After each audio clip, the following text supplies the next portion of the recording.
made a video in a while, but I recently attended a talk by Earthling Ed about, well, veganism, of course, animal rights, but also activism, and he really opened my eyes about how just being vegan or having certain beliefs isn't really enough if you're not actually promoting what you believe in. Kind of like, let's say, in apartheid, maybe you weren't a racist or a slave owner yourself, but not necessarily condemning other people still isn't ethical. So I'm here today just to preach. But no, I want to live a little bit more by my values. So anyway, today isn't necessarily about veganism, although veganism is about the environment. Today I'm just doing a really quick zero waste haul. Kind of just a beginner's guide to trying to reduce your waste in your everyday life. I mean, the first thing I could say is to look on Instagram, look online. There's so many great zero waste Instagram accounts, and a lot of great zero waste books on Amazon. If you just Google the titles, you'll be able to find lots of great resources. But for what I've gathered, a great place to start is essentially whenever you're making a purchase, think about the implications in what you're buying, and this purchase could either be good for the environment or neutral, or this could be contributing to more plastic in the oceans, etc., etc. So just being conscious and just try to do a little bit better every time you make a purchase, because I know it's hard to switch those habits and behaviors, and I mean it's also really difficult in a society where it's really hard to find products that we're used to that aren't wrapped in plastic, or have labels on it. Like even fruits and vegetables having these plastic stickers on it. Like I get from a practical perspective why it's there, but it makes life hard. But I'm just going to share with you a couple things that I've incorporated into my life to make me more zero waste friendly. So number one, just starting off with when you're going to the grocery store, I think everyone knows this trick. Bring a reusable bag, so you don't have to, first of all, pay for a plastic bag, because often nowadays you have to pay a couple cents for it. And you're not contributing to more plastic in the environment. So bring a reusable bag, and especially when you're getting produce, you can opt not to use one of those thin plastic bags to put your tomatoes in, for example. You could put your produce directly into your cart and of course wash your food when you get home, or you could put it directly into reusable bags and take it out, of course, at checkout to beep it through. So just be aware of the decisions that you do have. Like there's this socially constructed concepts that we feel like we have to do certain things, but actually those are it's totally optional to use a plastic bag.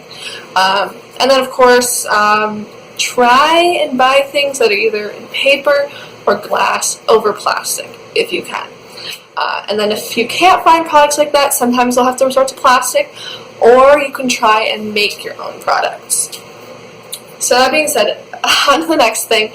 Something that I do to try and make it a little bit better for the things that I buy that are plastic is to reuse them.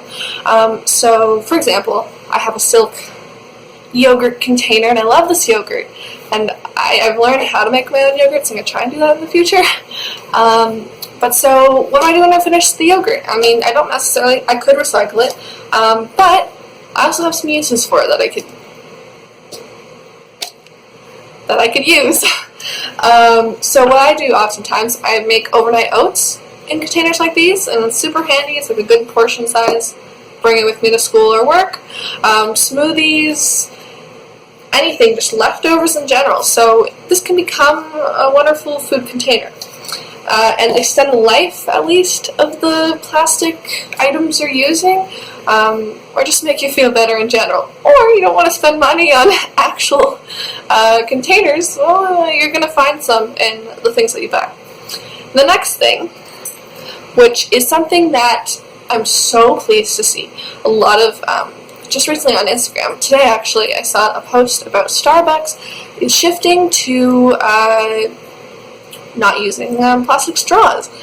And I think that's great because it's just a small little change that can make a huge impact, and something that I do in my everyday life. I went on Amazon and I bought metal straws. So I have bent ones, there's a cleaner for it, and then also just like a straight one that I use in my water glass. And again, on the previous note about reusing containers and items, this used to be a pasta sauce jar, and now it's my go-to drinking glass. So yeah, reusable metal straws, great to have. You can carry it in your bag with you wherever you go.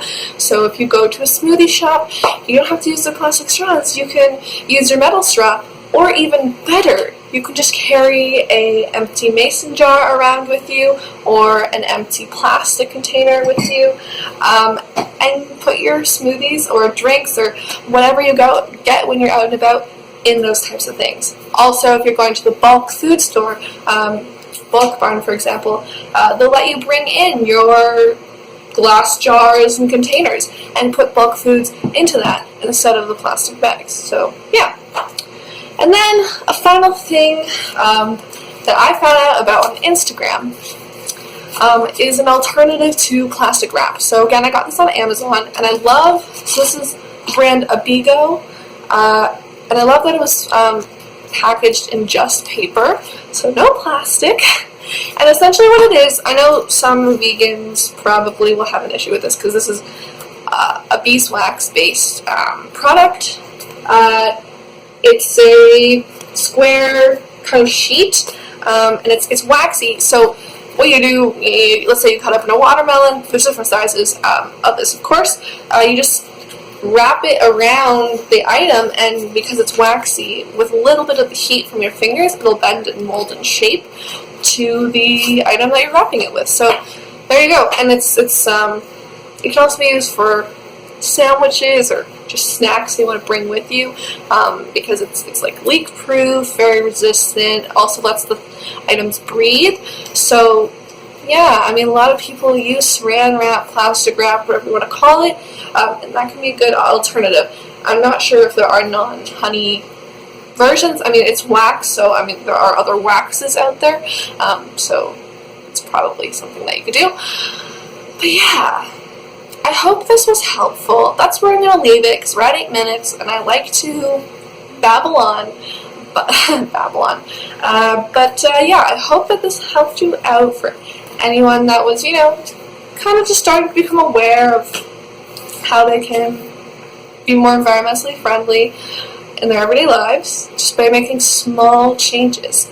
So yeah, let me know in the comments below which one of these tricks you think you're going to implement into your life.